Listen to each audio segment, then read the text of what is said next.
Hello guys, welcome back to my channel, Maison African Motives. Still working on O-level mathematics. In this platform, we have got the question paper that we are going to focus on.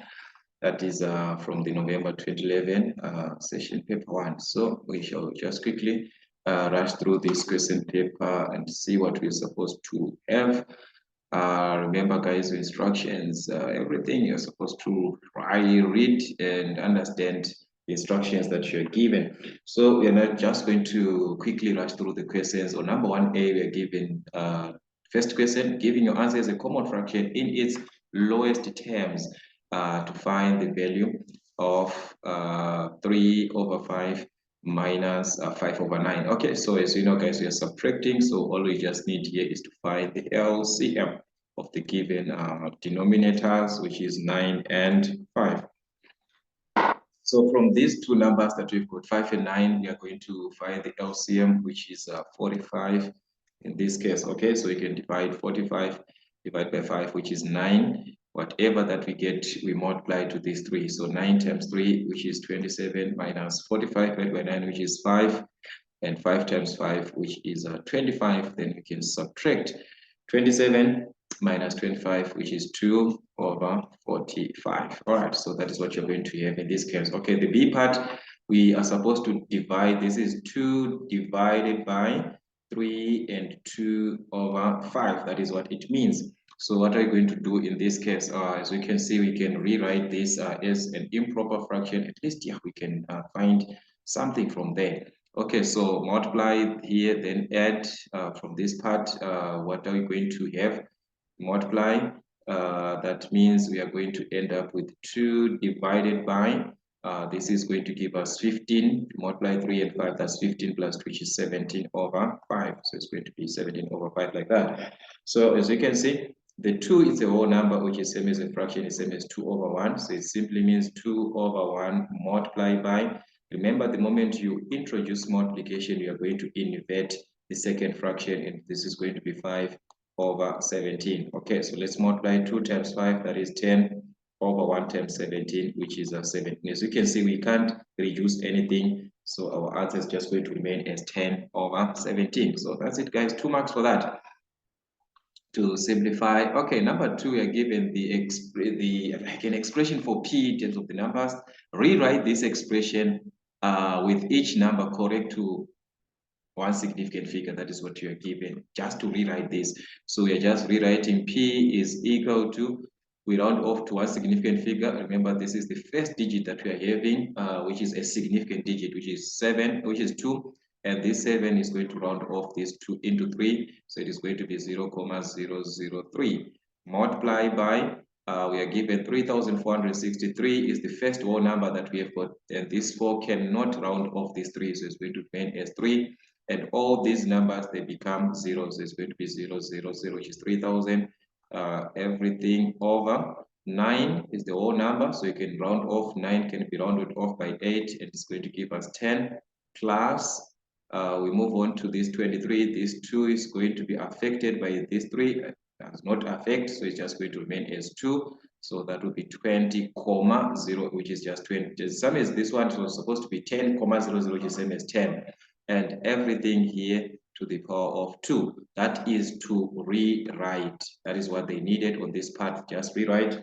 You are done on this part. Then you move on to B. Estimate the value of P correct to one significant figure. Now they need you to estimate this correct one significant figure. So what are you going to do?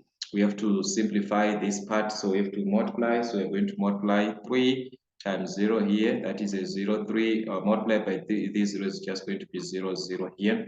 Then 3 times 3, which is 9. Okay, how many decimal places that we have? 1, 2, 3. So we're going to move 3 decimal places, which is 1, 2, 3. So it's going to be 9,00 over 10 plus 20, which is 30. So this one is going to be 30 squared. So we're going to remain with 9,00, which is 9 over 30 squared. That is 30 times 30, which is a 900. So we can reduce here 9 and 9. That's 1. 9 into 9. That's 100 here. So we've got 1 over 100 and 100 into 1. That's a 0, comma. 100 into 10, that's a 0. We put another 0. 100 into 100, which is 1. And that's what we're having as our resultant to 1 significant figure. So that was it, guys, on this part. Simplify number 3a, we are asked to simplify 27 x to the exponent of 6. I'm just going to rewrite this. 27x to the exponent of 6 everything to the power of a third. That is a third. Yeah, that is a third. All right. So it's to the power of a third. Okay. This is now affecting. Let me just, okay, like this. So this is to the power of a third, which is 1/3. Okay, so remember, guys, this exponent has to affect everything inside of the bracket. So this a third is going to affect this 27, and also is going to affect this 6 here. So how is it going to affect on 27? Is 27 to the exponent of 1. So if multiply a third times 1 is going to be a third. So it's 27 to the exponent of a third. X to the exponent of 6, it multiplies by this a third. So we're going to multiply by a third like this. All right, so that's it. Then from your laws of exponents, you know that this a third means the cube root of 27. So we're going to have the cube root of 27 here. All right, sorry for this.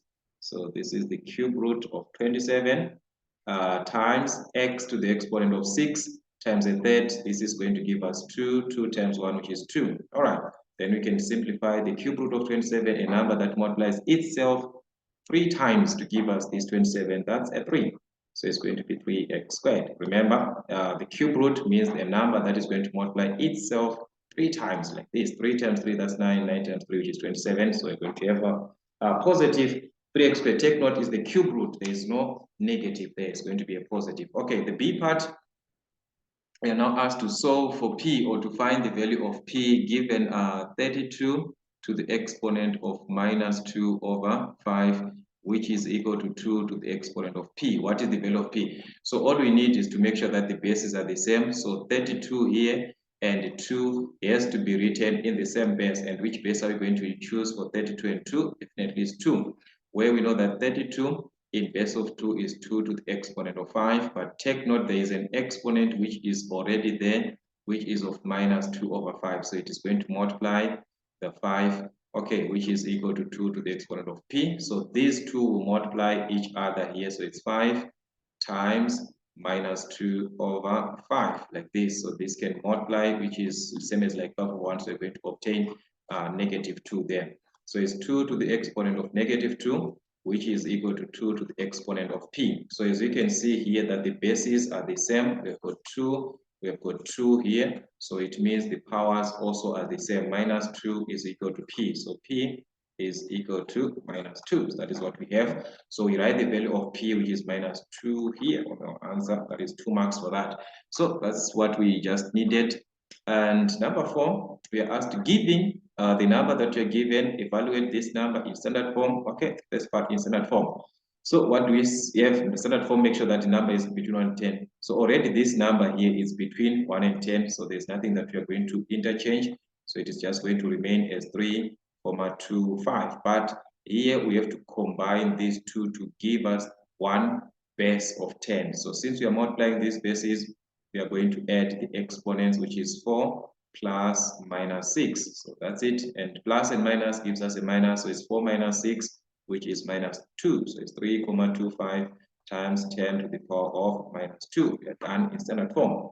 Okay, B as a decimal. So as a decimal, we are just going to start from this one that we have already simplified, which is 3,25 times 10 to the power of -2. So to the power of -2 means we are simply moving 2 commas to the left because we've got a negative. So it's 1, 2. And inside this groove, you put a 0 here. So take note, this is where your comma is. So it is going to be 0,0325. All right, so that's what you're going to have as a decimal. Then let's see the C part. Express as a common fraction in its lowest terms. Okay, so as a common fraction, we can start at any stage. You can even start from this one, since we know that as a decimal, as a common fraction, we're going to focus with this whole number 325. So it's going to be 325 over how many decimal places do we have? Got 1, 2, 3, 4. So it means we are going to divide by 10,000 because we've got 4 decimal places. All right, so let's play the division part, guys. Let us reduce here. We actually know that 25 into 300, that is going to give us 12 times, since guys into 100, it's 3. Into 100 is 4. Then times 3, which is going to be 12 times. So it means 25 into this is going to be 13 times now, because there's another 25 that is going to appear here. Everything over 25 into 100, that is 4. 25 into 0, that is 0. 25 into this 0, that is 0. So it's going to be 13 over 400. Yeah, that's what you're going to have. Is that so, guys? How many decimal places we have? 1, 2, 3, 4. That is 4. So it's going to be over 10,000 like that. Okay, so it's going to be 13 over 400. Okay, so that's it. That's it in simplest form. So make sure that you reduce properly. State the number of lines of symmetry of an equilateral triangle. So an equilateral triangle is a regular polygon because all the sides are equal. So this one has got 3 lines of symmetry. Okay, factorize 3x cubed minus 12x. So 3x is common here. So you can factor out 3 x here. X is common. So if you factor out 3x, 3 into 3, that can cancel. So you're going to remain with x squared here because it's x cubed divided by x, which is x squared minus 4. So that's what you're going to have. And can we leave our answer like this? No, we can actually simplify further because this is now a difference of 2 squares. So it's going to be 3x into square root of x squared, which is x square root of 4, which is 2, 1 bracket adds, and another bracket we know that is going to subtract. So that is the concept of difference of 2 squares. Actually, you must know that after you're done, make sure that you try to factorize as much as you can in its simplest form. Okay, solve the simultaneous equation on number 6. So it depends with the method that you're going to use. In this case, I'm going to use substitution. So I'm just going to mix this method as substitution. I think I worked with the last part is elimination and substitution. Now let's use substitution. So I'm just going to focus with my equation 1. Equation 2, so from equation 1, I'm just going to make x to be the subject here. So if I make x to be the subject, it means x is equal to transpose 6y, negative 6y to the right-hand side is going to be a positive 6y. So it will be 6y minus 4. So this is now my third equation. So remember, by substitution, you're going to create a third equation. Then what are you going to do from this third equation? We are going to substitute equation 3 into equation 2. All right, so we are going to substitute this into equation 2. That is where we did not make any change of subject. You made change of subject in equation 1, so you don't substitute it here, you substitute in the other equation, this one. So in place of x here, you are going to substitute this x, which is now 6y minus 4. Okay, so let's do that and see what you're going to have. It means it's 9 into x, and our x we said is 6y minus 4, and we move on to plus 3y, which is equal to minus 17. So that's your substitution. Then you can expand brackets by 9 is 54. Y minus 9 times 4 here, which is 36, plus 3y, which is equal to negative 17. Okay, collect like terms. As we can see, we've got like terms here, y and y here. So if we add 54 plus 3, that is 57. Okay, so that's 57y, which is equal to transpose negative to the other side of the equation. It is going to be a plus 36. So that means you are now simplifying these two values, 36 minus 17. Okay, so 36 minus 17 is going to give us 19. All right, so this is going to give us a positive 19. So you can see, divide by 57 both sides, by 57 both sides, this will cancel. And 19 is 1 into 57, that is 3 times, so it's 1 over 3. So in this case, y is equal to 1 over 3. And to find the value of x, we now have to refer back to this part where we made x to be the subject on our equation 3. We can take this one, or you can substitute here. You can substitute anyway, whatever. But here I'm just going to take advantage because already x is the subject here. So x is equal to 6y minus 4. So it is going to be 6y here, which is 1 over 3. So it's 6 times 1 over 3 minus 4. Okay, so let's multiply. 6 times 1 over 3, that's 3 into 6, that is 2. So x is going to be 2 minus 4, and x is going to be 2 minus 4, which is minus 2. All right, so we've got the value of x and the value of y there. That is the values that we asked to solve. So solving simultaneous equation, you're solving for x and y at the same time. That is the idea there. All right. Number 7, we asked if A and B are sets, write down this in simplest form. Okay, so what is the simplest form of A complement? A intersection A complement. So actually this one, we know that it's nothing. This one is going to give us a null set, an empty set, or you can just indicate it like this. What do I mean? Okay, this is what I mean here. Let me put it this way. We have got set A and B. This is our A, this is our B. Okay, that's what we have got. Okay, let's just use set A because, okay, we can just even use these two, is fine, or we can just use it as set A, just one. Okay, so A complement, this is A complement, what is not in A. Already this is your set A, this one. Okay, this is your set A, this one. Okay, that's your set A. Okay, I'm going to redo this. Is it going to allow me to just take this part alone?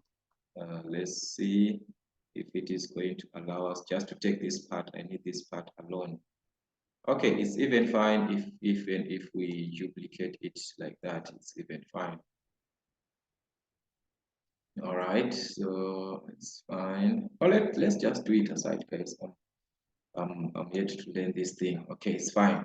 So I want to explain so that you can understand what's happening here. All right, so I'm going to have another set with A and B, just A and B in this case. Okay, so this is my A, this is my B here. All right, so the first part I had to shed the set A. Now I'm going to shed A complement. So A complement, it means what is not in A. So what is not in A in this case, let's see what is not in A. Is this one clear? Let's see if it is clear. This one is clear. So this is your A complement. What is not in A, like this one. What is not in A, this is your A complement. All right, so let's shed our A complement. So this is our A complement here. What is not part of what? What is not part of A? All right, so what the question means is that where are we going to have the intersection? Because here we need the intersection of A and this A complement. So the intersection means the part that we are going to see that actually has this part. If we are to leave this one, okay? You see this A complement. If I am to take it here, let me put it here. I want you to see something. I want you to see something. Yes, you can understand. Remember, this is our A complement now, like this. All right, this is your A complement, this one. I think you saw it from that diagram that we did separately. This is your A complement like this. All right, so what does it mean here? Intersection means, do we have any part that is going to, where these two colors are actually mixing or meet? We do not have. So as you can see, we do not have anything that is at the intersection. We do not have any combination of these two where they are going to meet. So that one, it is actually nothing but the null set or just an empty set. All right, so that's it from this one. Then let's move on to B. A complement, A union A complement. So this time union. So as you can see, we did our set A and our A complement. This is where we did it. And if we are to combine set A and the complement of A, if we combine everything here, as we can see, this is actually the universal set that we are creating at the end. All right, as we can see here, everything that we have got here, that is the universal set. We have taken A and its complement, you combine them together. So this one gives us the universal set. All right, so you just have to, guys, all right, let me just do this way. Remember the universal set, guys, the presentation that you're going to have now this mark. Okay, but just indicate that sign for the universal set, or you can even write in with universal set. Okay, so that's it. Let's see this one. Which is on the other part. I'm just going to remove this part here. All right, so there we are given now A intersection B union, the other part. Okay, so let's see what you're going to create at the end. I'm just going to do this separately so that we can combine them. But you're supposed to know this language. What does it mean actually? So, okay, I want us to see what does it mean. A intersection B is like this. This is what you're going to have on your A intersection B. All right. That's our A and our B, this one. So we've got A, B. So A intersection B, that is the intersection, this part that I've indicated here. This intersection here, union A complement intersection B. Okay, so we need a complement intersection B. Okay, so what I'm just going to do, is to remove this part here that is got A, because we said, remember we said this is our A complement, like that one. Okay, remember we said this is our A complement before. Then they are saying intersection B complement. Okay, A intersection B complement. Okay, which means we are not going to win here. But if we do this way, okay, let us do it this way so that I do not try to redo this diagram, guys. Okay, I just want to avoid to redo this diagram. So I'm just going to name this to be my B and this to be my A, like this. Okay, so as you can see, now we have got this our B complement. Whatever that we have, intersection A, and this is our A. So I'm going to shade the set A. This is your set A, this one. That's your set A, like this. All right, so where do we see the intersection? Where are these two colors meeting? If we are to cross-check properly, these two, they meet at this point, at this set, this one, this part of the set in A only, this part of A only, this one. That is where we are going to obtain this set here. It is this one. So if we take this piece here and put it here, this is the piece that we have taken, this one. This is the piece. So this is the piece that we've got here. This is where our answer finally was, like this. All right. So if we combine, because union means combine, so you're combining this intersection, this one of A and B, and this part of the not B, but yes, on A, not on B. Sorry, guys. It's because of the diagram that I did that side here. Now I think that this is my A, of which I'm supposed to share this part here. Okay, I want this part here of A, this one. So it's supposed to be this side here, okay, in A here. This is where I'm supposed to shade it here. All right, like this. So this is where we're supposed to have our part of A in this case. Okay, so if we are to cross-check here, we've got union. Union means combine what you got from this set and what you got from this set, combine the two. So if we combine these two, as we can see, we are creating the whole of set A. This is the set A that we are creating. This one is actually the whole, everything is in set A. So this one is going to give us set A. So that is the shortest way or the simplest form that we can use to represent this whole notation that we are given here. All right, so these are the typical questions actually that you might be given, and you must be very, very careful when attempting these questions. Number 8, we are given a question on variation, where we are given that in this case, it is given that y varies directly as the inversely. This is varies inversely as the square of x minus 1. All right, so let's see. Y varies inversely, that is 1 over the square of x minus 1 is like this. Square means to the power of 2, okay? If it was square root like this, it means you put this sign, that is the square root. All right. So, and we are given the value of y, which is 2, and the value of x, which is 2. So from this information, what can we find? We can find the constant which links or which connects these two. Okay, so when x is 2, y is 2. So you can substitute that to find the value of k. Let us substitute y here is equal to 2, k over x, which is 2 minus 1 squared. All right. So let us find the value of k, which is going to connect this equation. So we are going to have 2 is equal to k over, so it's going to be k over 2 minus 1, that is 1, and 1 squared is same as 1. So we can cross multiply here to find the value of k. So it's 1 times 2, which is 2, 1 times k, which is k. So in this case, k is equal to 2.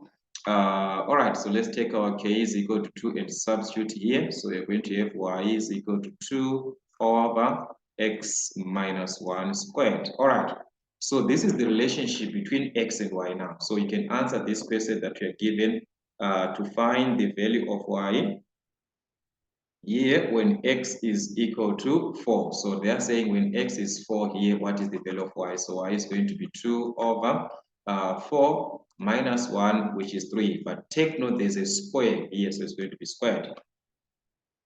All right, let's simplify further. So which means y is going to be 2 over 3 squared, which is 9. That is 3 times 3, that is 9. So which means y is going to be 2 over 9 for this information. Okay, so that was it, guys, for this information. As we can see, then number 9, if A is a non-singular matrix, simplify A times A to the power of -1. So what does to the power of -1 mean? The power of -1 means the inverse of A.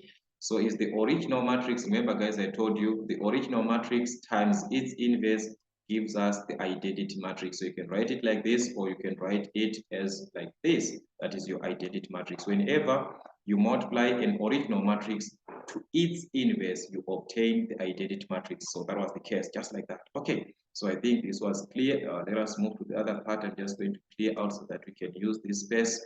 All right, so let's see this part that we are now given on B. If B is equal to, write down the order of matrix B. B, we are not given to calculate, we are given to write the order, not to simplify this. Okay, so how do you know the order of B? You know that if you are multiplying, this is a 2 by 2 matrix, you are multiplying a 2 by 2 matrix to a 2 by 1 matrix. We've got 2 rows here and 1 column. So you are multiplying to a 2 by 1 matrix. So we know that when we combine these two here, these two must be the same. It means multiplication is possible if these two are the same. And the final answer, which is the order, is going to be a 2 by 1 matrix. Okay, so which means matrix B is going to be a 2 by 1 matrix if you multiply this. So we are not asked to give the answer there. No, just give us the order, not the answer, the matrix. Just give us the order. That's what they're trying to say. All right, number 10, we are given a pair of lines which are parallel. This one of y is equal to 3x plus 4, and the other one on D. Let us have the information. In the diagram, AC is 10 units, BA is parallel to CD, and BA is a line of the equation y is equal to 3x plus 4. Okay, take note here we are given that from A to B, A to C have got 10 units, which means from this point A to point C, that is where we've got what, 10 units. All right. The first part was on A, item 1, write down the value of y at C, the value of y at C, that is item 1. At point C, what is the value of y here? At point C, what is the value of y here? All right, so we have to cross-check this where our C is. So how are we going to know this? Okay, this is it, guys. We are given this distance. 1, we know that at point A here, we can actually know that value at point A, because at point A, this is the y-intercept of this line. And I told you guys, when you're given the equation of the line, y is equal to mx plus c. The c is the y-intercept, so which means our y-intercept here is what? Positive 4. So which means a is equal to 4. But remember, we are told that from A to C, we have got 10 units. Here, from A to C, we have got 10 units. So if this is 4, we are going to take from 4 to 0 here. We have taken 4 units, which means from 0 to this point at C, we have got 6 units. But it is going to be a negative because it's in the negative region. Okay, so that's it. So therefore, the value of y there at C, what is the value of y? Y is equal to -6. That is what the question needed us to do. Okay. Item 2, the equation of the line CD, which is parallel to the line of y is equal to 3x plus 4. Okay, what is the equation of the line CD? This is our C to D here. So actually, we're just going to use this one because we know that if we are to write this equation in the form of y is equal to mx plus c, m is the gradient, and these two lines are parallel. And I told you that the lines that are parallel, they've got the same gradient. And from y is equal to 3x plus 4, we can have the gradient there, which is 3. Remember, m is the gradient, and our m here is 3. So which means this equation is going to be y is equal to 3x plus c. All right, the only thing that we took from that line is this value of 3, which is the gradient. That is the only thing that we can take because they are parallel. Therefore, c, we said c is the y-intercept, so our equation is going to be y is equal to 3x plus c. And here this is our C, which is the y-intercept of the line that passes through CD, and it passes through at -6, which is the value of y. So that would be the equation of this line. So this line is equal to y is equal to 3x -6. That is what they needed us to do. They have got the same gradient, these two lines. Okay. Then we have got B, the coordinates of the point D, where the line in part A, item 2, this line that we just calculated is equation, the line of CD, crosses the x-axis. Okay, so we need at this point D where this line crosses the x-axis, and I told you guys in the x-axis always y is equal to what? Y is equal to 0. So we can take that as an advantage on this equation here, because we know this is the equation of line CD. So, and we know that y is equal to 0 at that point here. So you can substitute to say if y is equal to 0, therefore, what is the value of x? So we can solve for x minus 6 to the left-hand side is going to be a positive 6, which is equal to 3x. All right, so divide by 3 both sides so that we can have the value of x. You can divide by 3, you can divide by 3. So our x in this case is going to be 2. So that is it.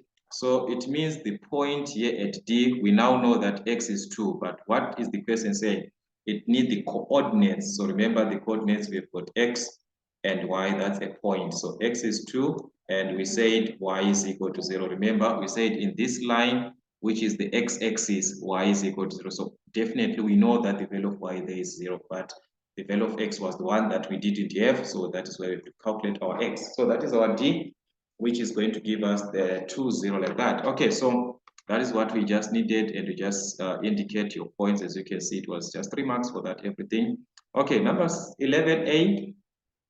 Evaluate giving your answer in base 8. All right, so let's see what we are supposed to do here. 7, 6, 5 in base of 8, minus 5, 6, 7 in base of 8. So remember, guys, subtraction 5 minus 7, which is impossible. So we are going to add the base. In this case, we've got base of 8. So we add the base here on 5. So it's 8 plus 5, which is going to give us 13.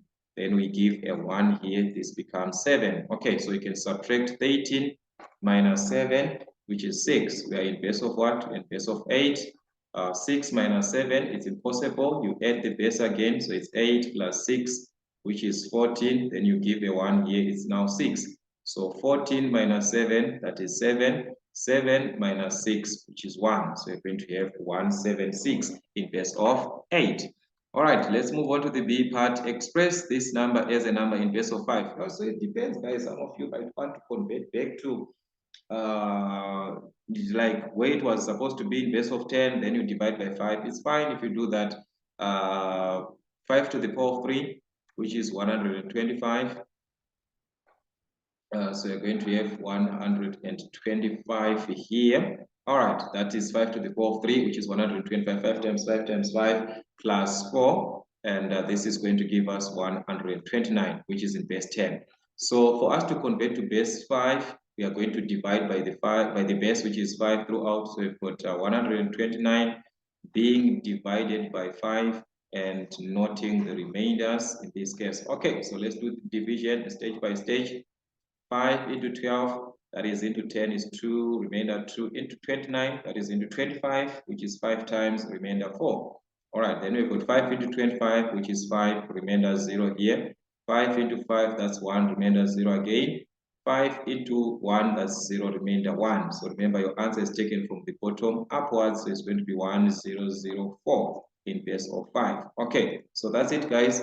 That's what we're given in this case. All right. Then we move on to the C part.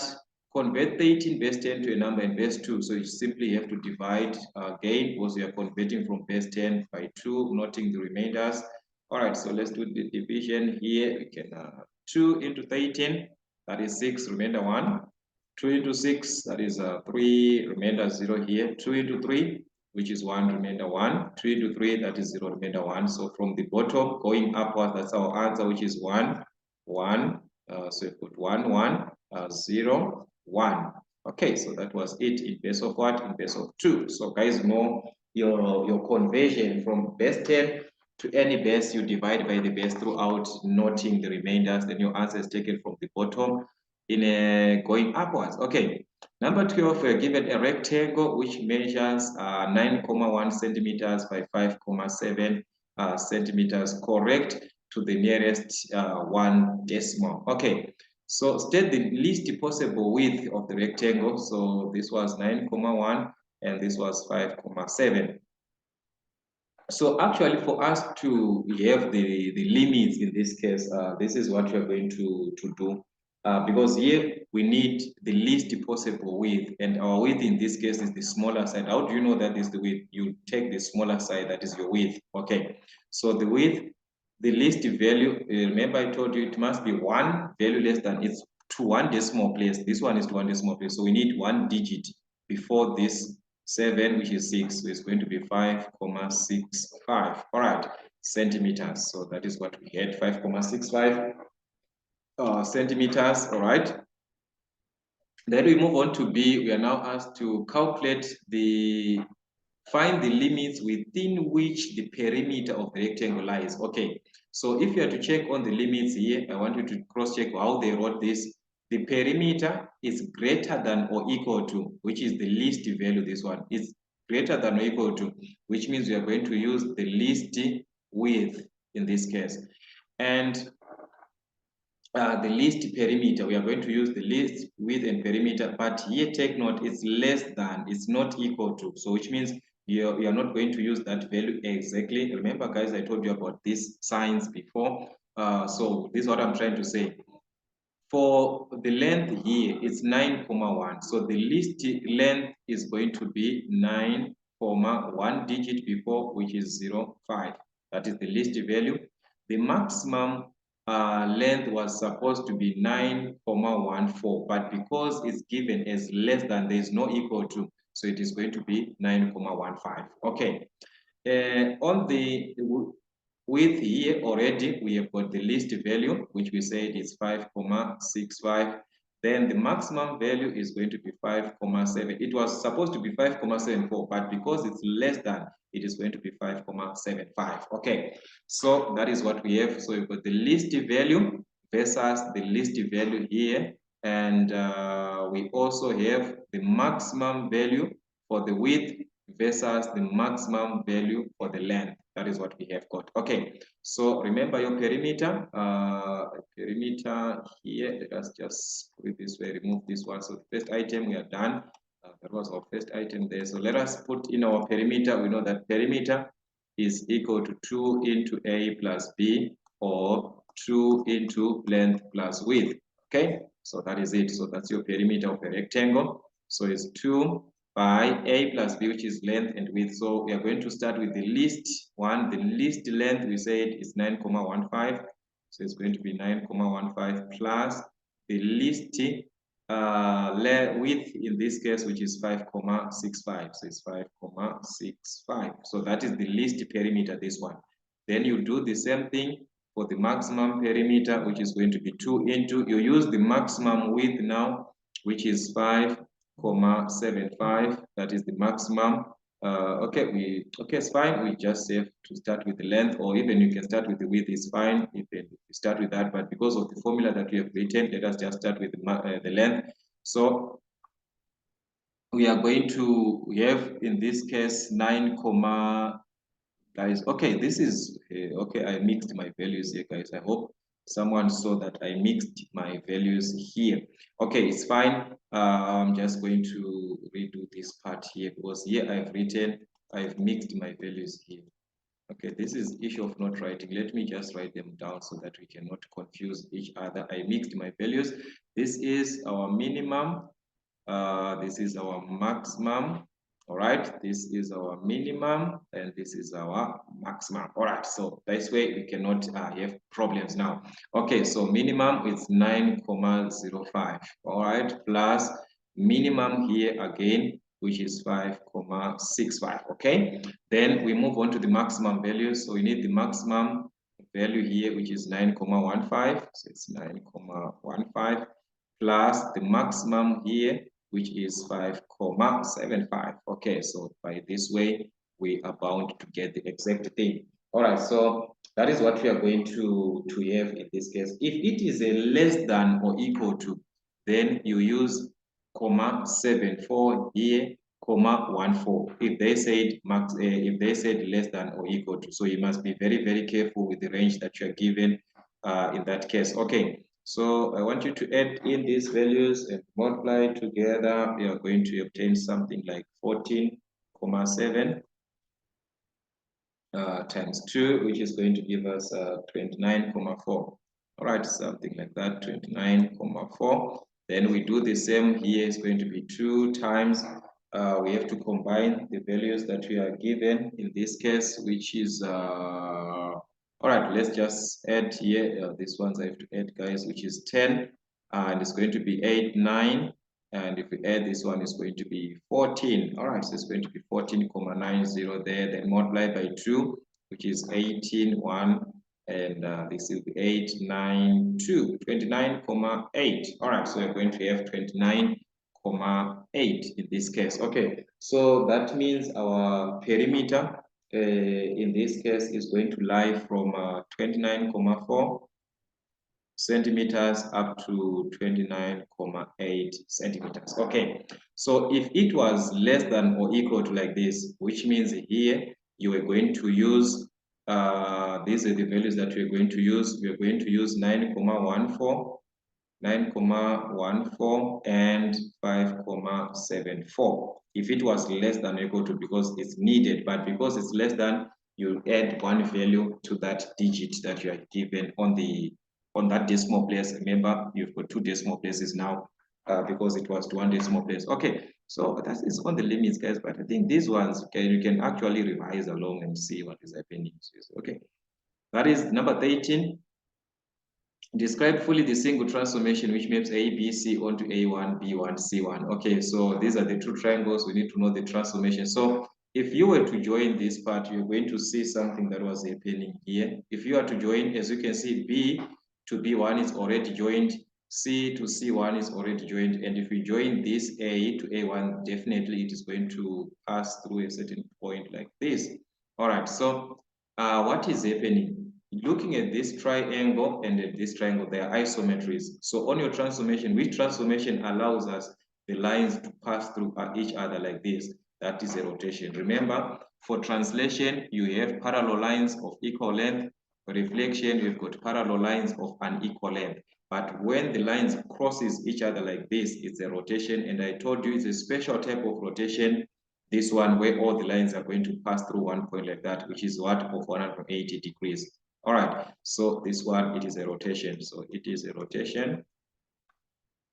It is a rotation, and what will be the center? The center of rotation is about the midpoint now. So the center is the midpoint of C, C1. So it can be the midpoint of B, B1, C, C1, or the midpoint of A, A1. So that is it. Or just write center, midpoint, A, A1, A to A1, or you can just put CC1, whatever that you want. Okay, then the angle of rotation in this case is 180 degrees. Angle of rotation is 180 degrees. Okay, so I want you to revise on transformation or rotation, guys. I talked about this, that when the lines crosses each other, all of them at one point, it's a special type of rotation. That one, you don't need to work anything. You know that one. The center is where those lines meet, and the angle of rotation will be 180 degrees. That's a special type of rotation, this one. All right,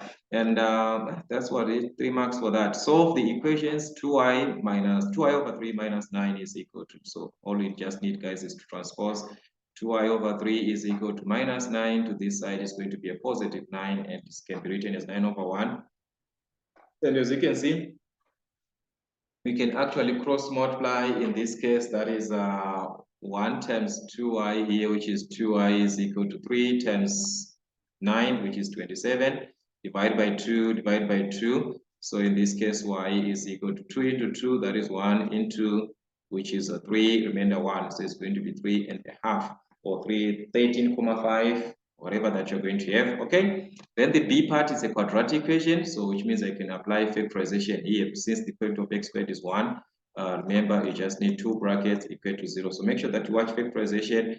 You can use the maths N2 videos that I did on factorization. Yes, maths N2 factorization. Search those videos. They are nice videos that you can actually learn all things about factorization. I did everything about this type of factorization. When the factor of x squared is not is 2, 3, or is just 1 like this. Okay, so you focus with minus 6. What are the factors of minus 6? that we are going to add, and they will give us -5. So we need vectors of -6 that we are going to add, and we get -5. So it's definitely -6 and what? And 1. If we multiply this, we get -6. If we add, we get -5. So it's x minus 6, x plus 1 equal to 0. So each bracket must be equal to 0 here. X minus 6 must be equal to 0, or x plus 1 must be equal to 0. So definitely x is going to give us 6, or from this part 1 is going to give us a -1, or x is equal to -1. So that was it, guys. As you can see, yeah, it's just normal. Or you can just use your quadratic formula. Still, you're going to obtain the same answers. All right. So it's just you can use any part that you are capable of in this case. Okay. Number 15, we are given that there's a car manufacturer who makes a scale model of one of his real cars. Okay, the capacity, once you refer to capacity, know that you are talking of volume. Volume, that is capacity. Okay. So we are given the volume of the fuel tank of the real car. This is the real car, and that of the model is 0, whatever that we find the ratio of the length of the real car to the length of the model. Take note, we are referring to the real car. We need the length, the ratio of length. Remember, guys, I told you that length, whenever you hear of length, you are talking of what? Of scale factor. So you want to find the scale factor, but what are you given? You are given volume, which means we are given volume factor. And how do you obtain scale factor from volume factor? Remember, you have to find the cube root of the volume factor for you to find the scale factor, because for us to find the volume factor from scale factor, we raised our scale factor to the exponent of 3. So now it's a vice versa. Okay. So take note, it's a real car to the model. So we're going to start with the volume of the real car, 64, as to the model, which is 0,512. So I don't know what was best for you, to first remove the decimal or to just find the cube root as it is. I don't know what is best for you in this case. Okay, so it actually depends with what you think is the best there. All right, but you can actually determine in another way depending with what you can be, what you think. So if I had to find the cube root direct, like I said, it depends. We have got the cube root of 64 here. Okay, so you can just find the cube root here. Like we say that to find the scale factor, we have to find the cube root of what? Of the volume factor, because this is volume factor that you are given. These are volumes, so that is your volume factor. So cube root of 64, that is something like 4. In this case, we're going to have 4 as to the cube root of 0,512, which is 0,8. So it's as to 0,8. Or you can first reduce. I don't know what was best for you. Then from there, this is now your scale factor, because you have simplified the cube root. So now you have got the scale factor here. But you can't leave this scale factor like this, all right? Because you have got a decimal. So what I'm going to do, remove this decimal, just multiply by 10 here, multiply by 10 here. All right, so if multiplied by 10, it means we are going to have 14 as to 8. 0,8 times 10, that is 8, and you can reduce by 8 here. 8 into 8, that is 1. 8 into 40, that is 5. So it is going to be 5 as to 1. Okay, so that's what you're going to have. So this is what we have got, guys, whereby this is the real and this is the model according to what we are given, real as to model. And this is ratio of length. Ratio of length, it's scale factor. So they are simply saying find the scale factor. All right. Then the B part, we are given the area of the front window. Take note, what are we given now? Area. So the part that we are given area, it means here we have to find area factor. So that's the first thing before we even attempt the question. We must have area factor. And how do you find area factor? Remember, area factor, we can find it from scale factor by squaring the scale factor. So which means we are going to square the scale factor, 25 as to 1. If we square it, it's going to give us 25 as to 1. It was 5 as to 1 like this, 5 as to 1 like this. Then if we square 5 squared, that's 25, which is this one. 1 squared is 1. So this is now our area factor, which is the area of the real to the area of the model. Okay, so what are we given here? We are given the area of the model as 0,04 and so on. Our model in this case is this one with 1 here. So we are saying 1 according to area gives us an area of 0, that is 0,5 484 square meters. What about 25 according to area? What is it going to give us in square meters? We do not know this answer, so it's going to be more. So you can see from your proportions, it's going to be 25 over 1 times what you are given, which is 0.0484. Okay, so I want you to multiply properly, guys, these two. 25 times 0, whatever that you have got, you are going to obtain something like 1,21 square meters. All right, so that was it. So make sure that you understand the differences between scale factor, area factor, volume factor. So whenever you're given capacity, that is volume. So you've got volume factor. Length, that is scale factor. Area factor, that is it. So you're supposed to know these terms and the relationship from one term to another. Number 16a, we are given the value of y is m squared minus 4n squared. Find the value of y if m is 4 and n is 2. So this one is just a matter of substitution. In place of m, we substitute 4. So it's going to be 4 squared minus 4n squared, which is 4 times n, which is 2 squared, like that. All right, so you can just simplify 4 squared, which is 16, minus 4 times 2 squared, that is 2 times 2, which is 4. So we're going to have 16 minus 4 times 4 from your BODMAS, which is 16, and we subtract this, that's a 0 there. All right, so we're going to obtain a direct 0 from this part. All right, then we move on to B. Make x to be the subject of the formula. So what are we given? Fractions. So let us get rid of the fractions first. X over A plus y over b is equal to 1 over 1 like this. So we need to find the LCM of 1, b, and of a, b, and 1, which is ab. So which means you're going to multiply each term here by ab, multiply by ab here, multiply by ab here, multiply by ab. Okay. So let's cancel x, a and a will cancel. So you're going to have x times b here, which is xb. B and b will cancel. So you're going to have y times a, which is ya or ay, whatever that you're going to write is fine, which is equal to 1 into ab. That's ab times 1, which is ab. All right. And we want to make x to be the subject. So definitely you have to take this part with x, transpose the other part to the side of the equation, which is to the right side, and that will be a minus. So xb is equal to ab minus ay. Remember I said ya or ay is just one and the same thing. So to find x or to remain with x, divide by b both sides, divide by b both sides. All right. So therefore our x is going to be this part that you are given. Therefore our x is going to be ab minus ay everything over b. Okay, so we've made x to be the subject. Yes, you can factor out the a if you want. You can factor it out, or you can just leave it like that. It's fine like that, guys. Okay, number 17, evaluate the logarithm of 9 in base of 3. Okay, that is log 9 in base of 3. So there you've got so many ways you can choose to find this concept. Log 9 in base of 3 is same as 3 squared. So it's 3 squared in base of 3, and you can drop the exponent here, which is going to give us 2 log 3 in base of 3. And I told you guys, once the number and the base are the same like this, it gives us a 1. So it's 2 times 1, which is 2. That's what you're going to have. Or you can introduce that part of saying, let the logarithm of 9 in base of 3 be equal to x. Therefore, we are going to have 9 is equal to 3 to the power of x, 3 to the exponent of x, whereby we can make sure that these are in the same base. So 9 is 3 to the power of 2, which is equal to 3 to the power of x.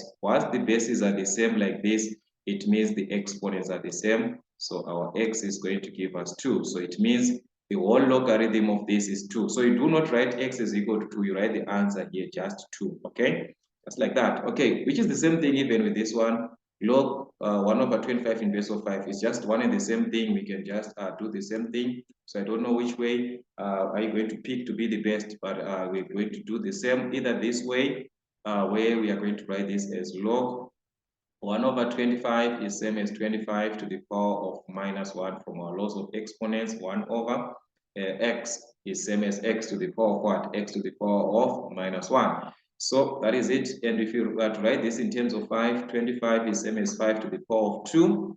but there is a -1 which is there. So 2 times -1, that would be -2 in base of 5. So we can drop the exponent just like previously. So it's going to be -2 log 5 in base of 5. So we got log 5 in base of 5 like this, which is 1. So this will give us a -2. So it's just the same way, or you can just put that one, let the logarithm of 1/25 in base of 5 be equal to x. So where we've got our number here, which is 1/125. So it's going to be 1/125 is equal to the base to the power of x. So it's 5 to the power of x. So let us rewrite this. What are we going to have at the end? We are going to have something like this. Remember we said 1/25 here is same as 25 to the power of -1, which is 5 to the power of x.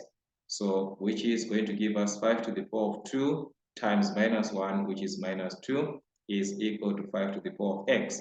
So the bases are the same. It means the powers are the same here. So x is going to be -2. So therefore, the whole logarithm of this is going to give us a -2. That was it.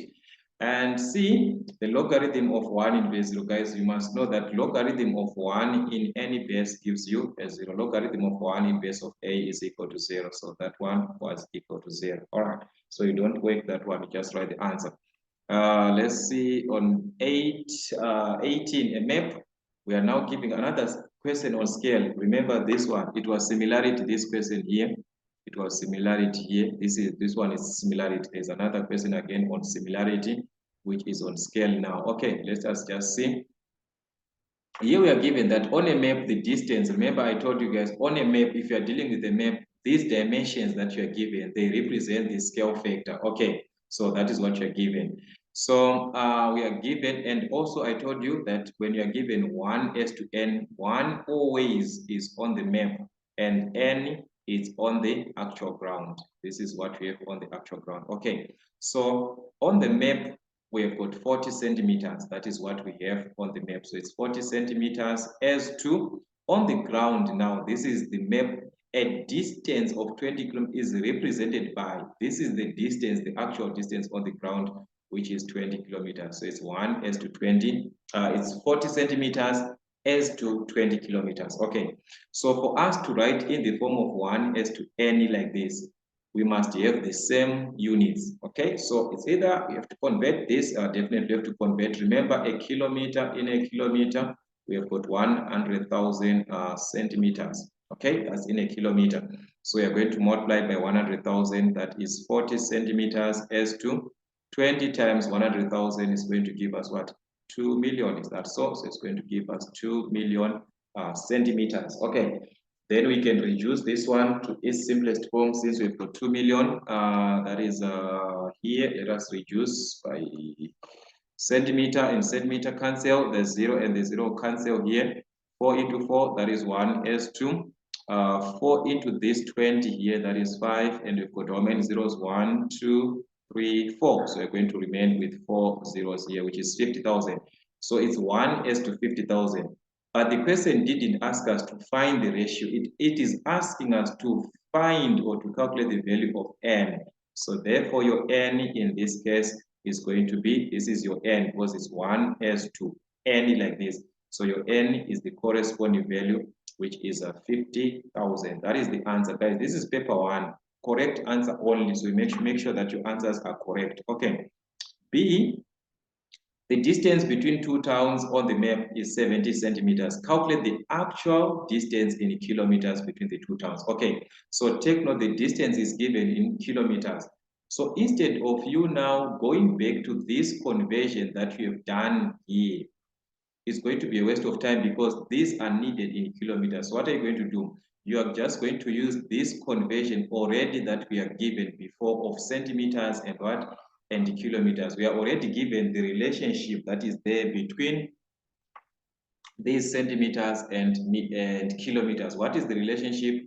40 centimeters on the map represents, let us put this way, 40 centimeters on the map is representing 20 kilometers on the ground. That is what it means, 20 kilometers on the ground. What about 70 centimeters on the map? What is it going to represent on the ground in kilometers? Because already the answer is needed in kilometers. And this conversion is between centimeters and kilometers. So it's the best conversion for us to use. So let us find the value of 70 centimeters in kilometers. So as you can see, definitely is going to be more here. 70 over 40. Whatever that we have multiplied by 20 kilometers. All right, so the centimeter and centimeter definitely will cancel. And here we just have to play around. That's 0 and 0 here. 4 into 20, that is 5. 5 times 7, which is 35. So it's going to give us 35 kilometers. Okay, so that was the equivalent that we needed in this case in kilometers. As you can see, yeah, it was pretty direct.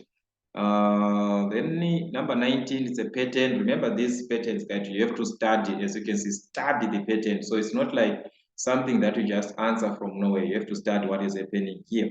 All right, so if we are to cross-check what is actually happening here, let us just cross-check 1 or 2. We have got 3, 4, 5 squared. So this is 3, 4, 5, 1, 2, 3, 4. So it's like a continuous here. Okay, so it's just continuous here. Yeah, this pattern was fine. So P, what is the value of P here? So as you can see, 1, 2, 3, 4. So our P is going to be 4, isn't it? Yeah, that's our P, which is 4. And Q, as you can see, Q here is just going to be taken. As you can see, this was actually 5 squared, which is minus this, then you get this one. So since we said P is 4, so it's going to be Q is going to be taken from, if we substitute here, it's 6 squared already.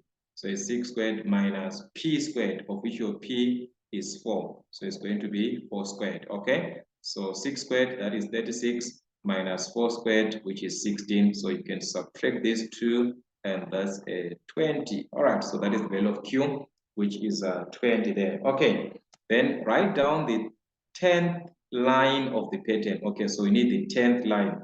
So as you can see, according to the numbers, you'll be having 1, 2, 3, 4, 5, 6, 7. So which means what we just know for this 10th line is this one. Okay, if we are to cross-check here, like this part, I want you to see here.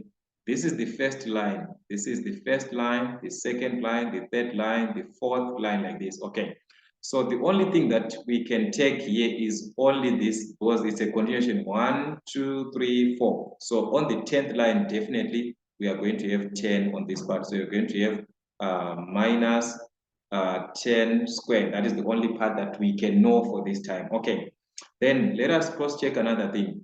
Here, we started with 1, which is, and here we started with 3, 4. So if you are to cross-check, we had a difference of 2 already here. This number is already having 2 more than 1. This value is 2 more than, here it's 4, here it's 2, and this is 4. There's a difference of 2. Here is 3, here is 5. There's a difference of 2. Here it was 4, and this is 6. There's a difference of 2. So which means these two numbers, they've got a difference of 2. So if this is 10 here, this is going to be 12. But as you can see, all they are squared is 12 squared. So this one will be 12 squared.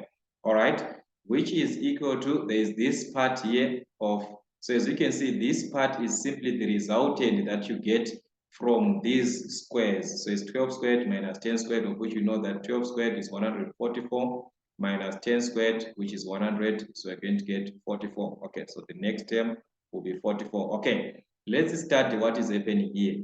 As you can see, this line is always about 4. This part does not change. It's always 4. So we are going to have 4 here times. So we just ask ourselves, so which number are you going to multiply so that we get 44? So it you divide now by 4. So you have to divide by 4. 4 into 44, that is 11. So it's 4 times 11. Okay, so that was the pattern that we are going to have at the end for the 10th line, like that. Okay, so guys, you have to be very, very careful to study. Like they say, study the pattern. It's like you do not just answer this question from nowhere. You have to study it and see what is happening. All right, then we have got number 20, where we are given the inequalities. Find the 3 inequalities that define the unshaded region. All right, so I'm just going to start with the easiest one. This one of y is equal to minus 4. This line, which passes through minus 4, we know that the equation of this line is y is equal to minus 4. So the first thing is for you to note the equation first. All right. And if you are to cross-check, when you are given the inequality, you give the region that is not shaded. This is the region that we are referring to, which is not shaded. So comparing these values which fall, what are they to -4? You can see these values are actually bigger than -4. We are talking of -2, we are talking of 0, we are talking of 2, and so on. These values, they are greater than -4. So which means our inequality is going to be y is greater than -4. Then you cross-check the line that you are given. Is it a broken line or it's a continuous line? This one, it's a continuous line, so it is going to be equal to here, like that. Okay, so it's y is greater than or equal to 4. So we are done with the first line. Let's see the other one. All right, so for the other lines, you need the equation, just like this one, the equation first, then the inequality. Okay, so let's move on to this line, which is passing through 4. Okay, this one, it passes through 4 here and it passes through 4 here. So these are the points. You can take these 2 points. This one is going to be 0, 4. That's 0, 4, and the other one is 4, 0, like that. Okay, so you find the equation. Remember, guys, I told you to find the equation from the points. Okay, you can do that, but I'm just going to use direct here because we've got increase in y, gradient, increase in y over increase in x. So here from 4 to 0 here, that's a -4 because we are going down. We are going this direction down. So the gradient, which is m, is going to be -4 over the change in x from 0 here to 4. That's a positive 4. So if I do this, I'm going to get -1. So remember, the equation is given in the form of y is equal to mx plus c. So this is y is equal to mx plus c, where m is the gradient and our gradient is -1.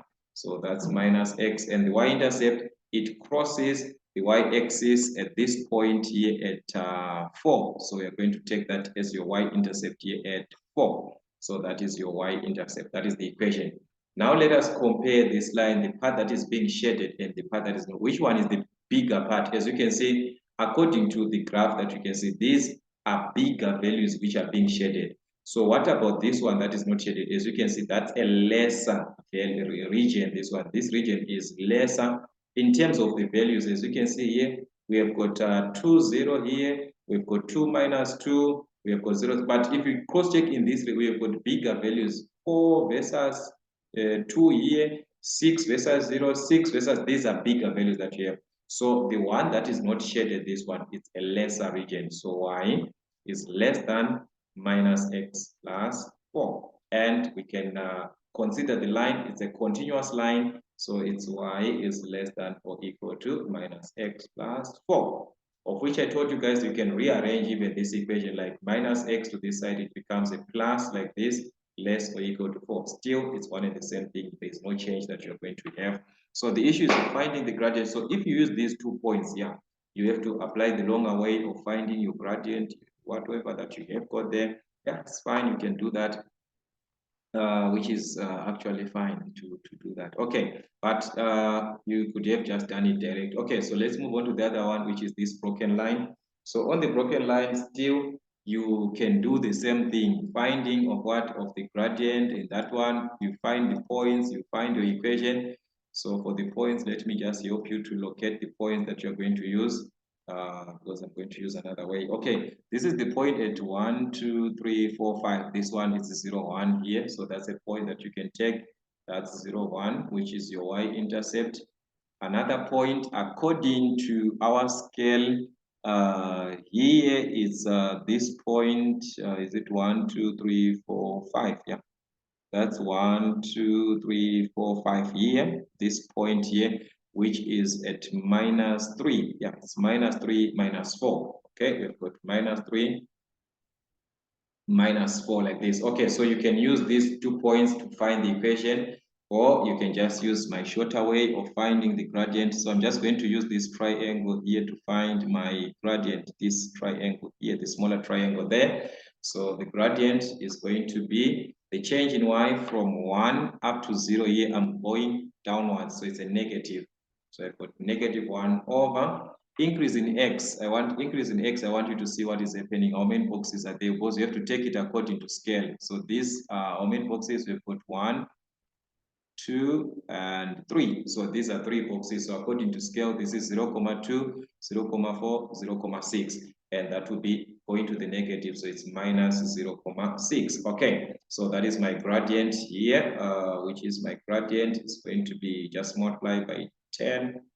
All right, this now needs me to be slow here. Okay, so multiply by 10 here over 10. All right, so multiply by 10 over 10 is going to be minus 10 over minus 6. So I can reduce this negative and negative by 2, that's 5, by 2, that's 3. Okay, so let's just confirm if you're obtaining the same answer using these points. If you're obtaining the same answer, remember you're going to have x1, y1, x2, y2. Okay, so remember your gradient is y1 minus y2, or x, whatever that you're going to have, you can have y2 minus y1. Okay, so y1 minus y2, that's 1 minus 4, over x1 minus x2, which is 0 minus 3, so it's 0 minus 3. Okay, so as you can see, that's plus here, which is 5. Here that's a plus here, which is 3, so it's 5 over 3. So as you can see, we are obtaining the same answer for the gradient using points, or using this method of what, by movement, like just like that. Okay, so you're obtaining the same answer, which is our gradient, which is m. Therefore, what is going to be the equation? Remember, we said our equation is y is equal to mx plus c. Y is equal to mx plus c. So we now have the gradient, which is the gradient we said is 5 over 3. So it's going to be 5 over 3x plus c, which is the y-intercept. This line crosses the y-axis here at the point where y is equal to 1, and the y-axis here. That's a 1 here. All right, so that's your y-intercept at 1. So that's your equation like this. So you can write your equation like this, or you can remove fractions depending with what you want. Okay. But let's cross-check the region that you're going to have. Is this region a bigger region or less than this region that is on this side? So as you can see, this one is a smaller region compared to this side. These are bigger values. These values, they are bigger than these ones. So y is going to be less than. Okay. So y is less than 5 over 3x plus 1. Please make sure that you watch the videos on inequalities, on linear programming, not inequalities. And I think it's the last video on linear programming, because the other one, I was using another method of using points, and the other one is just using this one of just by side. You can see that this is a bigger region and this is a smaller region like this. Or maybe you can just illustrate it here. Okay, you can just illustrate like this. If you are given inequalities, that's what you have here. This is your x, okay? So I'm just going to illustrate with the lines. Okay, if you are given a line like this one, okay, these are bigger values that, so if your region is above here, it's going to be greater than, this one is less than, okay? If your line is like this, okay, if you are comparing to this line, this is lesser region, this is a bigger region. Okay, so that's what you're not supposed to know about your inequalities. Okay, if your line is going to be, here I'm just focusing with the sign, not to say greater than or equal to, I'm just saying it's bigger or smaller. The issue of greater than or so forth, you now work with this line, is it broken or continuous? Yeah, I just want you to know how do you take your inequalities. Okay, if your line is like this one, this part here is your greater region. All right, this way, this is your greater region, this is your lesser region. So according to this line, this is your greater region, this is your lesser region. Okay, so as we can see here, this line here that we have got, this line, this one, it follows under this line here, this line. Okay, as you can see, it follows under these lines here. And the part that is not shaded was this side here. That is why we've got to take what? The lesser sign. Okay, that was it. And if you have to cross-check on this one, this line here, this presentation of this line here is this one that we see here on this one, here, this presentation of this line like this one. So the side that was not shaded was this side. That is why we have to use less than sign. So you can memorize from these inequalities that I presented here, so that you can actually understand for later use. Okay, maybe it can help. I don't know if it is helping or not. Okay, then let's move on to the other part on number 21. We are given the vectors which are on the Cartesian plane, and from these vectors, let us just study what we're given. So here we're just given a graph with And this is a clear presentation that you're given. From this point to this point, it's vector A, B. From this point to this point here, that's your vector A. So it means one box like this in the horizontal, that's vector A. One box in the vertical, that is your vector B. That is what it means. Okay, so that's what it simply means there. All right. So the question now is for us to find the first part is write in terms of A and or B. Item 1, the position vector of P. The position vector of P. So we need point P. Okay, this is where our P is. Okay. This is your P here. So remember, position vector is taken from the origin. That's what a position vector means, from the origin. So this is your origin here, where you got your O. So for us to reach this point from O here to P, we have to take from O to P like this. Okay, so this is the direction that we are going to take. We are going to move one box going down, and whenever we are going down, it's a negative, and it's negative of what? Of B. So this is negative B, and we move to the P here. Our main box is 1, 2, 3. And we said every box in the horizontal is represented by A. So this one is going to be 3A. That is how you take this vector. So you're simply saying you are going down 1 unit, which is minus B, and to P 3 units. So it's going to be minus B plus 3A. Okay, so this one is going to be minus B plus 3A. Or you can write it as what? 3A minus B, depending on how you want it. Do not write two answers in your exam. In exam, you write one answer. You don't show the examiner that you know a lot of answers. No, write one answer. Not to say this one or this one. We do not know all those answers. You just write one answer that you are saying is the best answer. Okay, you don't give an examiner to choose the answer for you. No, it's not like that. Okay, the item 2 vector PR. Okay, so let us select our PR, that is from P to R here. Okay, so I'm just going to remove this part so that we can trace our route direct from P to R here. All right, so what is going to happen? This is the indication of our P going to R here. From this point P direct to R here. So this is how we are going to move. All right, we are going to the point what? To the point R here. Okay, but for us to move to this point, we are not going to move direct like that. We are going to move from P direct in the horizontal. We are going to move in the horizontal, direct in the horizontal to this point.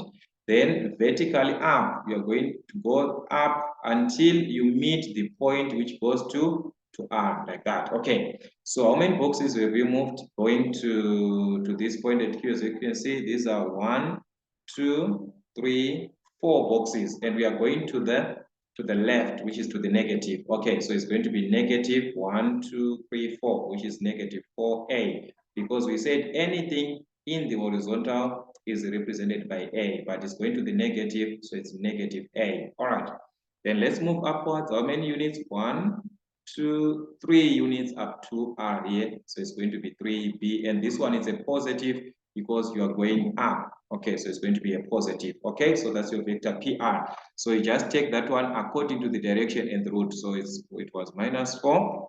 So this one is negative 4A, and we are going up 3 units, which is 3B plus 3B. Okay, so that's it, plus 3B, like that. Okay. Then we move on to the other part, which is PR minus QR. Okay. So the first thing that I want you to see that PR minus QR, this one, which route are we going to take actually that made us to have this? We can even ask ourselves from that normal vector. Remember, if you are given vector AB, how you find vector AB? For you to find vector AB is OB minus OA. That's the same thing. So here we need PR, of which we already have this part. So what we need is Q to R now, okay? Because already PR is there, this one, your PR is there. So what you need is Q to R. So let us go back to our diagram and find QR. Okay, this is our Q here. Okay, direct, this is our Q at this point here, and this is our R here. Okay, so from Q to R, as you can see, this is just a vertical line, which means there is no movement in X. There's only movement in Y. So this one is just going to be direct 3B. Because you're moving direct from Q to R like that. So it's 3B. Okay, so that's your vector QR. So QR in this case is vector 3b. QR is equal to 3b. Now let us find this vector now, which is PR minus what? Minus QR, like that. All right, so it's going to be minus QR like this. So we are saying PR is this one that we got here. This is our vector PR, this one that we got, which is minus 4a plus 3b. Minus QR, this is our QR, which is 3b. Okay, so collecting like terms, 3b minus 3b, that's a 0 here. So we are going to be left with minus 4a. Okay, so that was our vector. Minus 4a, just like that.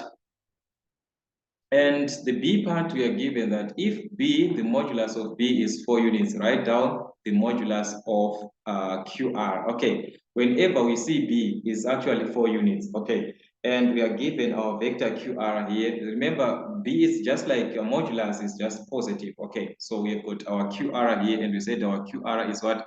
Is 3b. This is our QR here, which is 3b. So we said vector QR in this case is equal to 3 vector b. And we know that the modulus of b gives us 4 units. So definitely the modulus of QR in this case, which is the direction, is going to be 3 times the modulus of b, which is 4. So 3 times 4, which is 12. So that is what we are going to have in this case. So it's going to be 12 units. All right, in terms of the direction. So that was it, just direct like that. I think it was clear. Then let's see the question 22 now. We are given a sector of a circle that we have got. This is a sector of a circle. So from this sector of a circle, we are given that in the diagram, OAB is a sector of a circle, center O and radius 12 centimeters, and with an angle of 50 degrees. Okay, A or B. A or B, the whole of this angle here, if we are to combine the whole of this angle from A to B, this one, that is the one that we are saying is what? Is 50 degrees. Okay. And we are given the smaller one with 6 centimeters and it's got an angle of 30 degrees like that. All right. So the question is to calculate the area of the shaded part. So as you can see, guys, the area of the shaded part is actually the area of the bigger sector minus the unshaded part, which is the smaller sector. Okay. So that is the area of this shaded part. So we know that area of a sector is given by theta over 360 times pi r squared if you are given the radius. So actually it's needed in terms of pi. Okay, so theta is theta over 360 times pi r squared. That is the area of a sector. Okay, so theta is the angle. So since we are subtracting the bigger sector from the smaller sector from that one, we are going to say the bigger sector with an angle of what? Of 50 degrees, as we are given the bigger sector is an angle of 50 degrees. Okay, so it's going to be 50 over 360. So let's put this here. All right, so let us just put it here. 50 over 360. So it is going to be 50 over 360 multiplied by pi r squared, which is pi times r squared, which is the radius. So we are given the radius that is 12 squared. Okay, minus the smaller sector, which is the unshaded part, this one, which has got an angle of 30 degrees. Okay, so that one has got an angle of 30 degrees. So it's going to be 30 over 360 multiplied by pi r squared, and our r in this case is the radius, which is in this case, the radius is 6 centimeters. We are given also the radius of the smaller one here, 6 centimeters, so it's going to be 6 squared. Okay, so you can simplify further, guys, by reducing your values in this case. All right, so let us just start by reducing what we can reduce so far. The 0 and the 0 here, the same thing, the 0 and the 0 here. And here we've got 6 squared, which is 36. So 36 and 36 will cancel. So this one is going to give us 3 times pi, which is 3 pi. Okay, that's a minus, not equal to here. That's a minus. All right, we do the same. On this one, we have to simplify here. That's 12 squared, which is 144. Okay, so if we divide 144 by 36, that is 4 actually. Here, 36 into 36, that's 1. 36 into 144, that is a 4. Then 4 times 5, which is 20. 20 times pi, which is 20 pi, like that. Okay, so if we subtract those, these are like terms, pi and pi. So it's 20 minus 3. which is 17 pi. Okay, so this is area, which is measured in square units. So it's going to be square centimeters, as we are given these in centimeters, so that will be our area. Okay, then B, the perimeter of the shaded area, which is OAC, whatever that we've got here. So this is what we've got, guys. This part that is what we need here. So I want you to see the part that you're going to move. This perimeter is the one that we need from O to A here, which is 12. Then from A to B, we need this length here. From B to O, we know this is 12.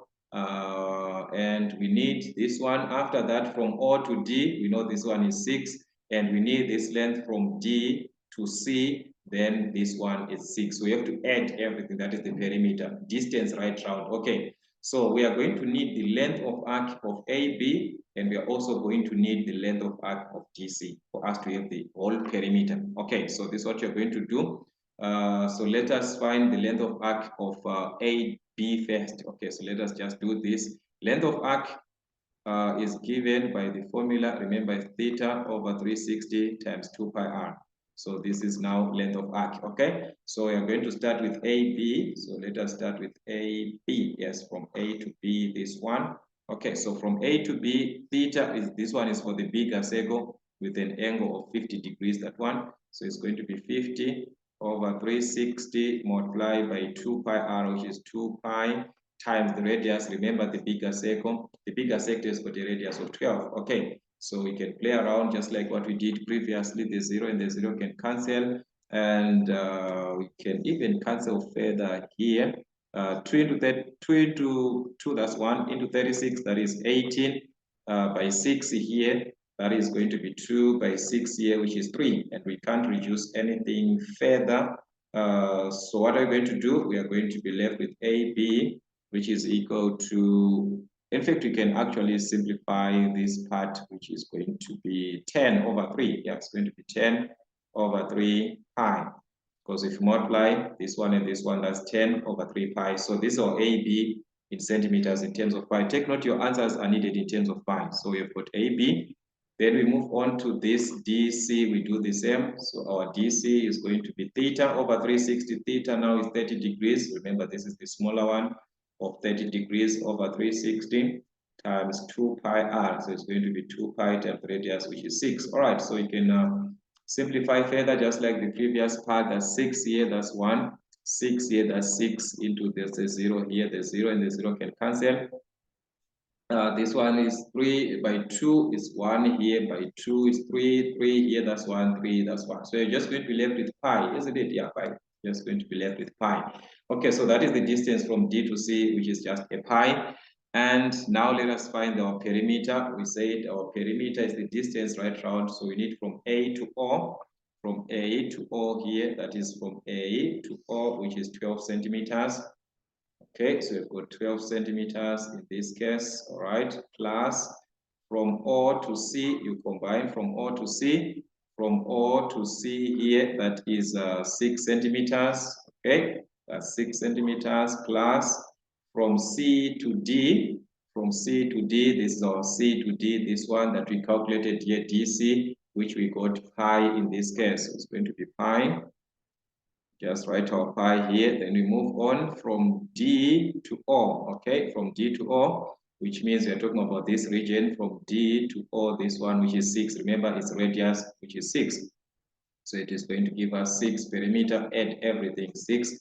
Then from O to B, okay, move on from this part, from O here to B, that is here, which is 12 centimeters, that is our OB, all right, that is 12 centimeters. And from B to A, but not the least, we are going to move on again from B to A. Okay, that is our B to A here, which is 10 over 3 pi. Remember that what we got that time, it was 10 over 3 or 3 comma, whatever that we are going to have, but it's 10 over 3 pi.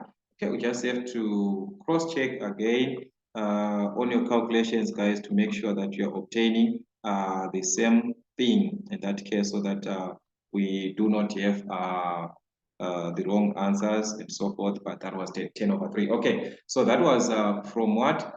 From B to A, and this one we have already talked about it from A to O. That is the first one that we started with here, A to O. So that is our perimeter. We have added everything. So you can add these numbers together, 12 plus 6 plus 6 plus 12, which is going to give us 6 plus 6, that's 12, and 12 plus 12 is actually 24 plus 24, which is 36, so it's going to be 36 plus this one with pi, you just add these numbers with pi, so it's same as 1 plus 10 over 3, so it's 1 plus 10 over 3, of which you can just add this. LCM is 3, 3 into 3, that is 3, divided by 1, that is 3, plus 3 into 3, that is 1, times 10, which is 10, so it's going to be 13 over 3, yeah, 13 over 3, if I'm not mistaken, there's going to be 13 over 3 pi. Okay, so this is our perimeter.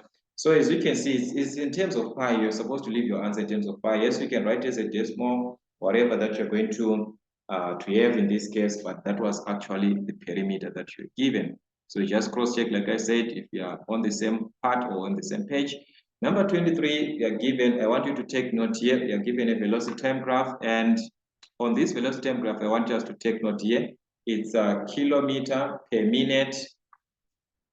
Here, your time is in minutes. Okay, so you have to manage this part and understand. Okay, so the question is, what is, or calculate the maximum speed of the train in kilometers per hour? What is the maximum speed? So as you can see, this is our maximum speed here. Okay, this is our maximum speed. According to scale, as we are just given, this is 1 here. So you have to analyze what does each box represent here. Like this is 1, so you've got 1, 2, 3, 4 boxes actually that we are given. And what does each box mean? So we just have to divide, since 4 boxes are representing 1 unit. These 4 boxes, what about 1 box? What is it going to represent? So we have to divide. It's going to be 1 over 4 times 1 here, which is 0.25. Yeah. So it actually means this is 0.25. This is 0.5. This is 0.75. That is what it means. So this one is going to be 1.25, and at this point it is going to be 1.5. That is the one that relates to the maximum velocity there at 1.5. But take note, this is kilometers per meter. So if we put 1.5, I want us to write this. Our answer is actually 1.5 kilometers per minute. Sorry, not per meter, per minute. Okay, and we need it in kilometers per hour. So what are you going to do? We have to convert this to per hour. So we know that in a minute, in an hour, we've got 60 minutes. That's what we have got. So which means in a minute, how many hours do we have? We are going to do this 1 over 60. So it's going to be 1 over 60 hours, because it's 1 over 60 times this 1 hour. So it's 1 over 60 hours. Okay. So which means per minute means 1 over 60. So it is going to be 1.5 kilometers per hour, which is 1 over 160 hour, like that. So you're going to have 1.5 times per means divide. So you're going to multiply by 60 over 1. Okay. That will be kilometers per hour now. Okay, so 60 times 1.5, if you multiply properly, is going to give us something like 90. That is 90 kilometers per hour. So now it's in kilometers per hour. So take note, guys, you have to start your diagram and see what is happening. Okay, so it means at this point, in terms of kilometers per hour, this is 90 kilometers per hour. If we are writing this in terms of hours, that is what it means. Okay, and let us move on. B, the train's acceleration in the first half, as you can see, it's given in kilometers per square minute. We know that is supposed to be meters per square second. This one is kilometers per minute, which means we have to use the units as they are. Okay, and acceleration, we know that is in the first half minute. In the first half minute. Okay, so as you can see, that is 1 here. According to minutes, this is 1 minute. So just do the same here, like what we did. This is 0.25. This is 0.25 at this point. This is 0.5. This is 0.75. So each box is representing 0.25. So half a minute is here at 0.5. So that's where acceleration happened. And we know that acceleration is equivalent to the change in velocity over the change in time. Yes, let's just put it here. Okay, so we know that Acceleration is equivalent to the change in velocity over the change in time, whereby we are referring to V2 minus V1 over T2 minus T1. Okay, so let's get our velocity in kilometers per hour. In this case, as you can see, this is our final velocity in kilometers, which is at 1,5, not 90, because this one is kilometers per hour. We need that one in kilometers per minute. So it's 1,5 is the one that you're going to use. So that's your velocity here, 1,5 over the time over half a minute, and half a minute it's here at 0,5. That is where we have got, so it's 0,5 minus 1, which is just 0,5. Okay, so we have to divide these two, of which you can just multiply by 10 over 10, and this is going to give us 15 over 5. All right, so if we divide 5 into 15, it's going to be 3 then. So this one is going to be 3 kilometers per square minute, like that. Okay, so be careful about this type of a question. Okay, then the C part now, the distance the train travels at maximum speed. Okay, so this is where our maximum speed was. Remember, our maximum speed is maximum velocity at this point up to this point here. That is where our train was at maximum speed up to this point here. So what are you going to formulate at the end? We are going to formulate a rectangle. As you can see, this is going to be a rectangle going down here and also going down from this point here like this. Okay, so that's a rectangle there, where we know that distance is equal to area under the graph. So this is our C. Okay, so this is our part C. So we are saying distance is equivalent to the area under the graph. So it's area of a rectangle, which is length times width. So what is our length? Let's cross check here. What are we going to have our length from this point here? From 0,5 here to 2. Our main units are there. So we subtract 2 minus 0,5, which is going to give us 1,5. Okay, so this is actually going to give us 1,5. And going up here, we have got 1,5 again. Here, this point is 1,5. So it's 1,5 times 1,5. So it's actually a square, not a rectangle. Okay, so it's actually a square, that one, but it's fine. So our area as length times, which is 1,5 times 1,5. Okay, so if you multiply 1,5 times 1,5 is same as 15 times 15, which is 225. And we've got our main decimal place 1, 2. So it's going to be 1, 2 here, which is 2,25. Okay, so this will be 2,25 kilometers. Okay, so that will be our distance here, which is 2,25 kilometers. Okay, then the D part, the distance between the distance between the stations. Okay, so we need the distance between the stations. What is the distance that was between the stations? Okay, so in this case, which stations are you talking about?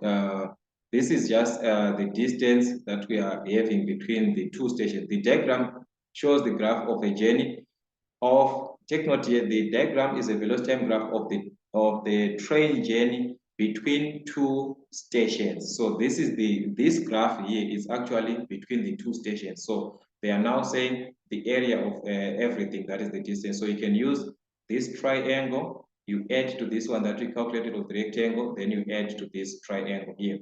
Or we can just use the trapezium concept. As we can see, the whole of area is just a trapezium. So we are going to have the distance as the area of a trapezium, which is going to be half sum of the parallel sides times the perpendicular height, okay, of which the sides which are parallel, in this case, let's cross check from our diagram here. We have already calculated this distance from this point to this point. These are the lines which are parallel. Okay, so we say it is 1,5 here, so it means also here is 1,5. Okay, so it's half of 1,5. This is half of 1,5 plus b. The other side here is going to be what? From 0 here up to 3. So this is 3. So it's half of 1,5 plus 3 multiplied by the height. And the height in this case is this part that we are having, which is how long is this line? And we said this line is actually 1,5 at this point. So we're going to multiply with 1,5 there. Okay, so let us multiply with 1,5 and see what you're going to have. So before you do the division by 2, you can combine these two first. 1,5 plus 3, which is 4,5. That's 4,5. Okay, so let's multiply, or you can reduce by 2 here. 2, that's 0 here. And you give 1 here, so it's 0,7 into 1, which is 5, so 0,75. So you multiply 4,5 multiply by 0,75. So guys, you have to multiply properly there. You must obtain something like 3,375. That's 3,375 kilometers. So that was the total distance, which is the distance between the what? The two stations. Okay, so this was your distance here, let us just here 3,375. Okay, so this is 3,375 kilometers, just like that. It was just direct, as you can see. Number 24, we are given a circle geometry. A, B, C as the points of the circumference, center O. So you have to study the diagram and so forth.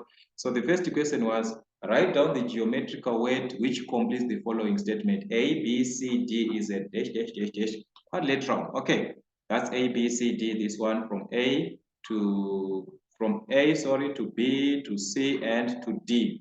So what type of a quadrilateral is a cyclic quadrilateral? Why? The 4 vertices are on the circumference of a circle. So this is a cyclic quadrilateral. All right. Then find the values of OBC. The first one is angle OBC. Let's locate our angle OBC. So this is O to B to C. Take note also of the parallel lines and so forth. So I can just extend a little bit here. All right, so that we can understand. This is our OBC here. So you can see this angle and this angle, they are the same from alternate angles. So this one is going to be 45 degrees. Okay, without waste of time, guys. Here we are going to have 45 degrees. Okay, then item 2, OBA, OBA. Okay, so this is O to B to A.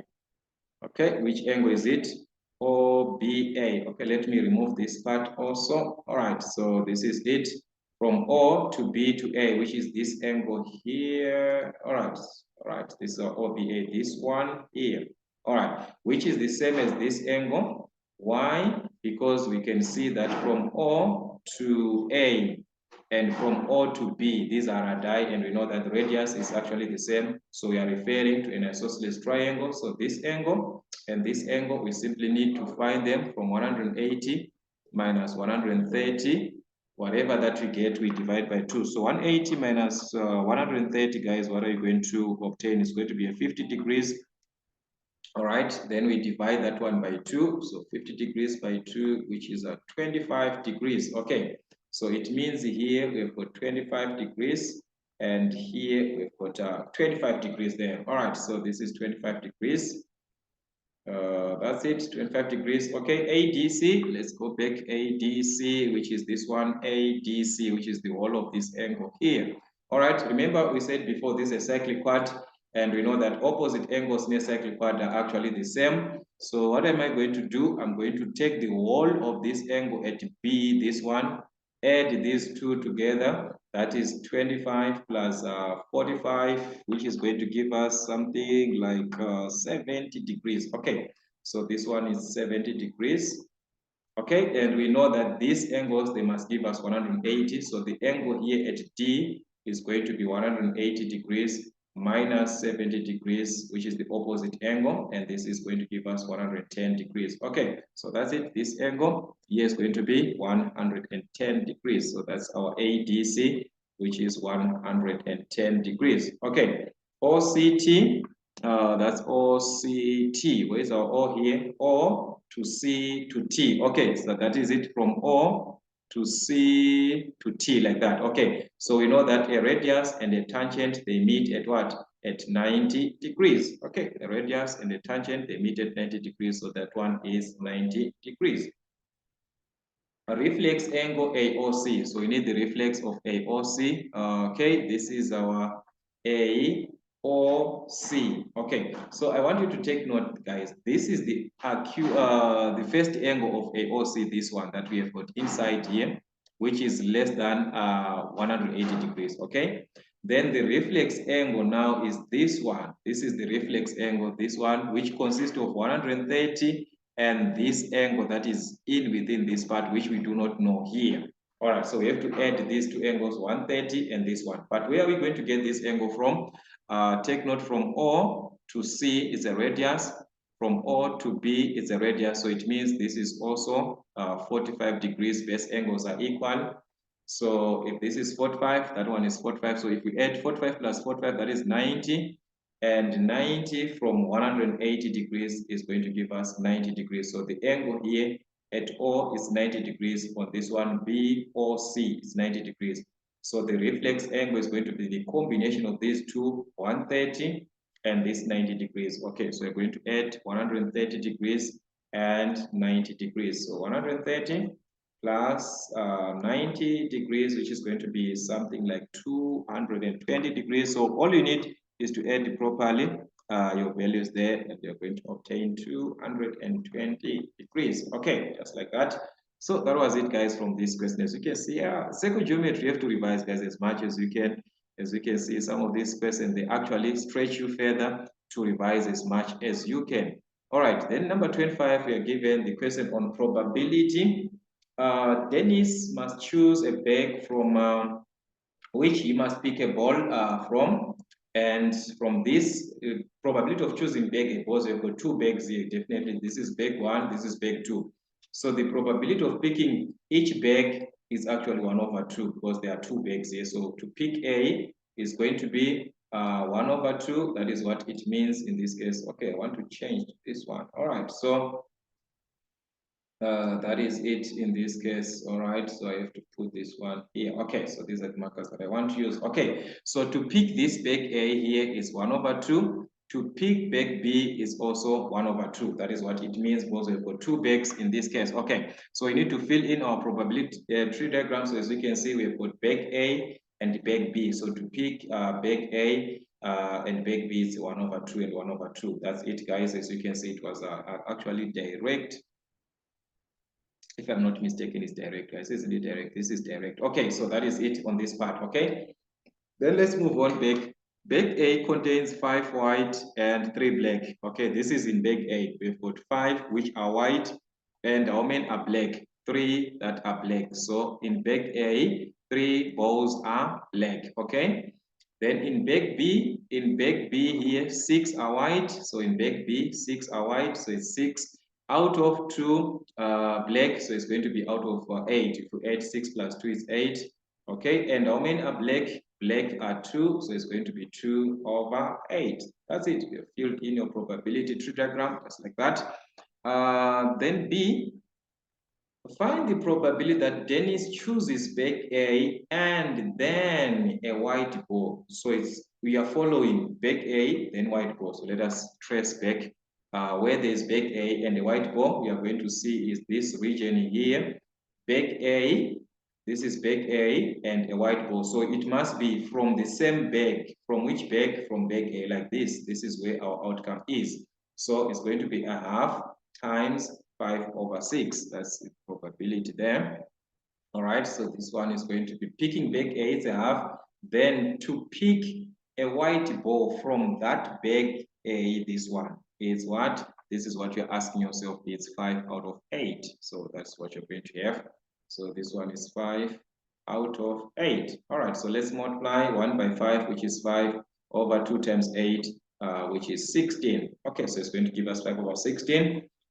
Then the C part, the probability that Dennis picks a white ball. So there we are not told which route to take as long he picks a white ball. So we need to trace from our diagram which are the chances of him picking a white ball. So obviously the first one is this one that we did, to pick from bag A, then to pick a white ball. Here there is no possibility of having a white ball because the black. Also here there is no possibility, but this one there's a white ball, but this white ball is from which bag? It's now from bag B, this one. It's from bag B, this one. Okay, so for him to pick a white ball, is either he's going to pick from bag A, picking a white ball, or from bag B, picking a white ball. That is what it means. All right, so we're going to have probability of bag A, then picking a white ball, plus the probability of picking bag B, then picking a white ball from there. Okay, so A and a white ball, we already did this one before. A and a white ball, here we did this and we got 5/16. So we're just going to have that one as a continuation. 5/16 plus probability of picking bag B and a white ball from there. Okay, so this is it. This is our bag B here, and then choosing a white ball. So let's just put it aside here. Bag B and a white ball. So what do we have here? From bag B here, this is our bag B with 1/2. So it's 1/2. Then to pick a white ball from this bag, this one is what? Is 6/8. So this one is 6/8. Okay, multiply 1 times 6, 6/2 times 8, which is 16. I'm not going to reduce this since I have to add to this one that has got over 16. So I'm just going to add there. So let us cross check. This is 6/16.